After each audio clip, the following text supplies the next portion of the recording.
Jadinya aku udah overthinking duluan kan. Terus kayak udah aku pasrah kalau misalnya memang ini yang ditakdirkan, kulit aku seperti ini, harus bintik-bintik, harus menggosong, susah apa, harus menggosong, harus begini, ya udah nggak apa-apa, aku rela, yang penting anak aku sehat gitu ya. Itu doa aku. Yang penting anak aku tumbuh, tumbuh, tumbuh, tumbuh dan besar gitu. Dan dia bisa tahu gitu cintanya mamanya tuh sampai segitunya gitu. Oh. Hai sis beb yang dipenuhi dengan jiwa-jiwa kebahagiaan. Jadi di video kali ini seperti judulnya, aku bakal ngajak cerita-cerita ya, sambil aku mau skincarean. Jadi alhamdulillah tanggal 13 Februari kemarin aku bisa lahiran anak kedua aku. Alhamdulillah ibu dan anaknya selamat. Di video kali ini aku mau ceritain kayak pengalaman dan hal-hal apa aja yang bisa aku share, yang bisa aku jadiin apa ya, sesuatu untuk berbagi gitulah pokoknya. Bentar ya, susah. Nah, jadi di lahiran yang kedua ini aku tuh baru ngalamin yang namanya pecah ketuban. Karena di lahiran yang pertama aku nggak ngalamin dulu yang namanya pecah ketuban. Nah, setahu aku kalau udah yang namanya pecah ketuban itu, jadi proses lahirannya emang nggak bisa santai-santai lagi gitu nggak sih? Jadi kayak ada waktunya gitu kan, 6 sampai 8 jam kalau nggak salah ya. Nah, jadi aku tuh pecah ketubannya setengah satu malam sampai jam 4-an gitu. Jam 5 aku melahirkan. Jam 5 lebih berapa gitu. Nah, terus di pecah ketuban ini, di yang pengalaman pecah ketuban untuk pertama kali di lahiran kedua ini, bikin aku panik karena kayak, wah ini pecah ketuban, udah pecah ketuban duluan nih gitu. Aduh, aku jadi takutnya tuh berkali-kali lipat. Jadi di otak aku tuh isinya ketakutan karena kan itu prosesnya tuh kayak apa ya, kayak lagi mau ngelepas bom waktu di film-film India gitu loh, kayak tit tit tit gitu kan, waktu berjalan gitu. Aku takut, ya banyak lah ketakutan gitu. Nah, terus waktu di jam 5, waktu aku boleh ngeden ya, waktu di jam aku boleh ngeden, itu aku melakukan suatu hal kesalahan, tapi karena emang aku nggak tahu juga gitu. Jadi waktu ngeden itu aku tuh merem karena gitu ya, karena sakit gitu. Aku merem, untung bu bidannya keburu ngeh, jadi aku yang meremnya kayaknya berapa detik gitu langsung buru, ibu jangan merem, nggak boleh merem katanya. Dan emang pas udah beres lahirannya tuh di mata aku kayak sedikit gitu bulat, ada bulatan merah kayak darah gitu loh.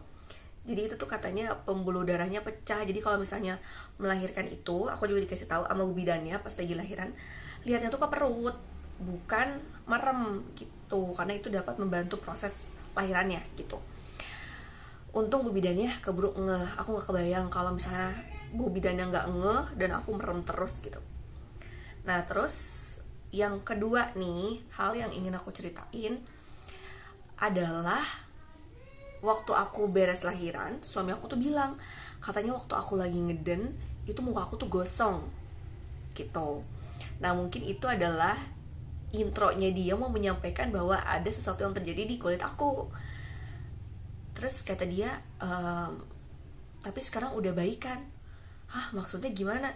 Iya, tadi tuh waktu kamu lagi ngeden katanya muka kamu tuh gosong banget, sekarang udah baikan kok gitu. Terus aku langsung lihat kaca, dan waktu lihat kaca aku kaget, hah, muka aku gosong gitu,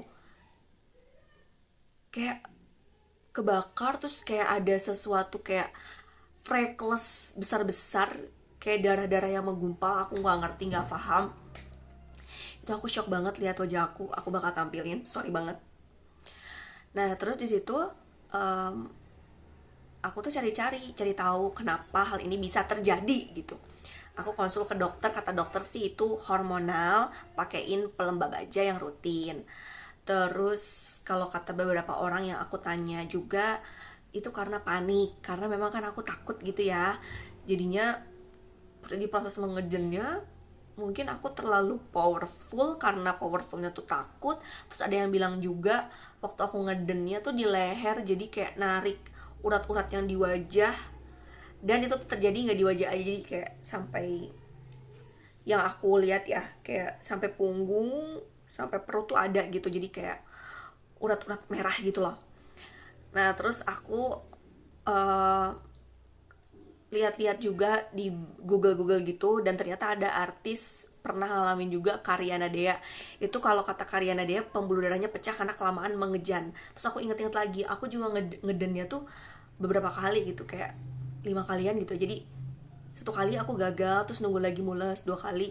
Jadi pokoknya aku, karena emang udah keburu panik gitu dan sakit. Nah terus habis kayak gitu, aku tuh padahal di lahiran yang kedua ini udah kayak, aku udah punya bekal nih, aku nggak akan teriak-teriak kayak lahiran yang pertama. Emang sih nggak seteriak-teriak kayak lahiran pertama, cuman di otak aku tuh kegantiin sama rasa takut aku, karena air ketuban aku tuh udah war gitu. Aku takut pokoknya takut ya gitu. Padahal nggak usah takut ya, karena kan aku ditanganin sama ahli medis, cuman nggak tahu otak aku tuh kayak takut aja gitu. Nah terus habis kayak gitu, udah itu ya, si kulit aku yang tadi ada titik-titik itu, ya udah aku lalui hari-hari setelah melahirkan itu dengan sheet mask, pakai sheet mask, karena sampai hari kedua hari ketiga gitu rasanya kayak kebakar banget kulit aku, kayak panas banget. Nah terus habis kayak gitu, itu tuh berlangsung sekitar sampai semingguan nih kayaknya, lumayan mereda dan hilang si bintik-bintiknya tuh. Terus setelah drama yang itu, tiba-tiba kulit wajah aku tuh kusam banget dan timbul jerawat. Di sekitaran sini tuh timbul jerawat itu lumayan banyak. Ini tinggal noda-noda bekas-bekasnya aja. Alhamdulillah itu teratasi. Aku pakai serum untuk mencerahkan sama serum buat jerawat. Udah ya, teratasi tuh. Itu sekitar 3 harian. Jadi si jerawatnya tuh kayak mengkal gitu loh. Aku nggak tahu itu kenapa. Tapi banyak yang bilang juga katanya hormonal. Nah terus masuk ke minggu kedua setelah lahiran, aku tuh tiba-tiba di suatu malam ngalamin kulit aku tuh kayak, kok tiba-tiba kayak glowing gitu ya, tapi kayak tebel gitu loh, kulit akunya glowing tapi tebel, terus gatel. Nah kayak kali gata gitu, aku pikir aku kali gata ya. Terus sampai akhirnya, terus besoknya tuh kulit aku tuh keriput gitu loh, kayak aku merasakan ini adalah versi 20 tahun aku yang akan datang gitu. Kulit aku keriput. Langsung aku buru-buru nih pakai moisturizer. Nah, pas aku pakai moisturizer, kok aku ngerasa gatalnya berkurang. Terus si kulit aku yang tebel itu tiba-tiba kayak ngempesin gitu. Oh, kayaknya penyebab aku kayak gatal itu karena kulit aku yang over dry, jadi kayak terlalu kering gitu. Aku juga introspeksi, oh iya beberapa hari ini memang aku kayak skip moisturizer gitu guys. Jadi akhirnya itu masalah yang gatel terus keriput, kulit menebal dan bersisik itu teratasi pakai moisturizer. Jadi aku cerita ini gak ada niat sama sekali untuk nakut-nakutin, gak ada, tapi pengen banget diambil jadi sebuah kisah yang berhikmah lah buat aku ataupun mungkin buat teman-teman semuanya.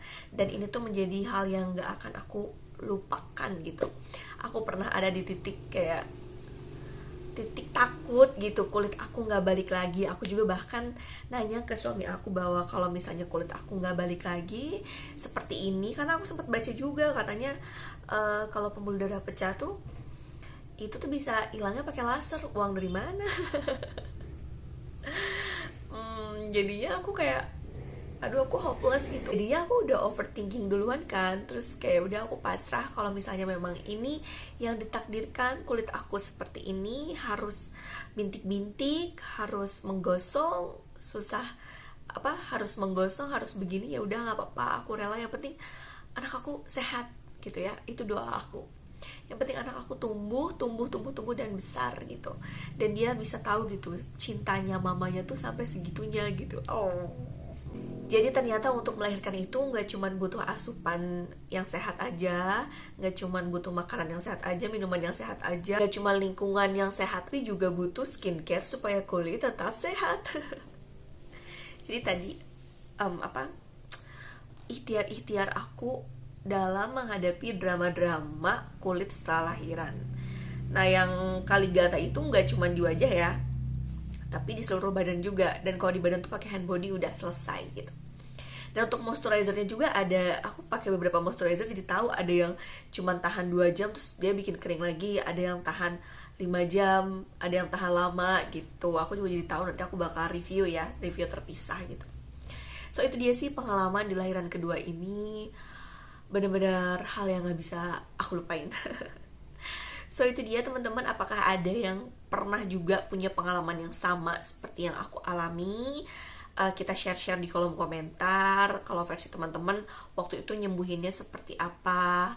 Terus juga siapa tahu bisa jadi penyemangat juga buat aku dan buat teman-teman semua. Mohon doanya semoga di masa pemulihan ini Novita cepet-cepet sembuh dan semoga gak ada drama-drama lagi yang terjadi di masa-masa pemulihan ini. Sampai ketemu lagi nanti di review selanjutnya, cerita-cerita selanjutnya. Semoga bermanfaat ya kontennya kali ini. Assalamualaikum warahmatullahi wabarakatuh. Dadah.